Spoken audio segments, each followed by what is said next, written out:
Yeah, I'm gonna honestly start back in European Open. I mean, that was the first major of the year. I don't like talking about it because I had a struggle the final round, but that was something to where I was in contention. I was winning the tournament from pretty much from the start. You know, I was right there near the lead, and I had a chance the final round, you know, with the last couple holes coming down the stretch. Honestly, I think it's just the feeling you get when you're really close to winning and not winning. And so I think coming into here, I think I have a lot more fuel to my fire, and I'm using it to my advantage. And I've been practicing 2 rounds a day, putting an hour a day, eating really clean, and I've been actually running like 2.5 miles a day also, just to stay in shape. It keeps me on top mentally, physically. I feel really confident. I think that's one thing that running does for me. It makes that 1 round a day for Worlds for the 5 days feel like nothing. When I'm playing 2 rounds, an hour putting, 2.5 miles, I did that all in 1 day for like 4 or 5 days straight. I see all the lines, and my disc, I feel like I have all the right discs for all the shots out here. So yeah, I'm just feeling really good, and I feel like my routine and my practice, my prep, all the supplements, vitamins, just trying to keep my mental game strong. I mean, I think that's the biggest thing that I have going for me, and I feel like, you know, obviously I have a lot of physical ability, but, you know, it comes down to mental ability when I'm coming down the stretch with long putts and executing with a lot of pressure, which Worlds is going to be. So I'm just setting myself up for what I know is going to happen.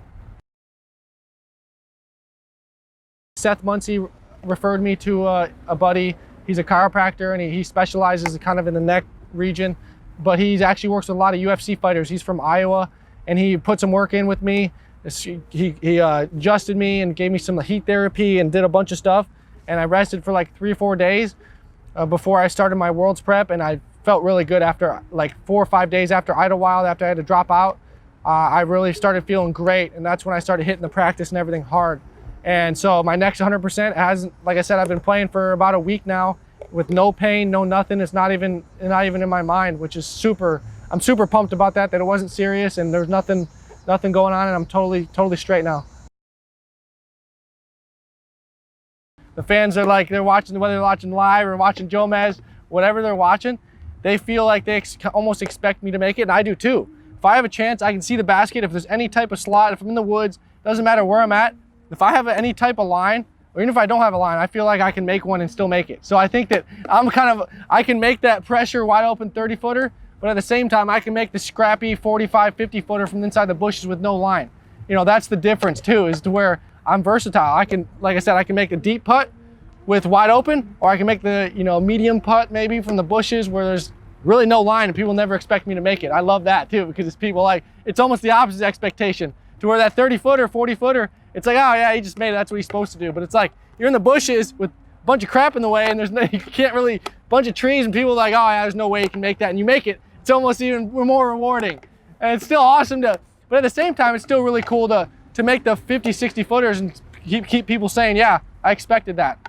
Whereas there's not that many players that you throw it, maybe mediocre drive, and you may be 40, 50 feet away, like, he's probably just getting a par. You know, like, they don't do that anymore. The fans, they shouldn't, at least. I give them good reason not to. Mostly wide open golf with some OB, but, you know, that's a lot of, you got to still shape shots on certain holes. There's landing zones, and it's kind of like a couple holes like USDGC style where there's ropes and you're going along a strip of OB with wind.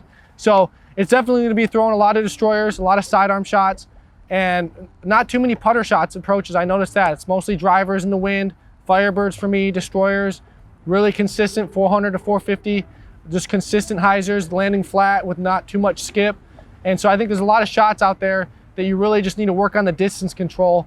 And that's something I practice a lot in my warm-ups and my practice rounds, is just getting all the distance control with all the different wind conditions. Because I think that's super important, because that affects the distance control on a lot of the layup shots, whether it's a 20-mile-an-hour headwind versus a 20-mile-an-hour tailwind. That's a 50, 60-foot difference. That's the difference between going out of bounds by 20 feet and long and 20 feet short.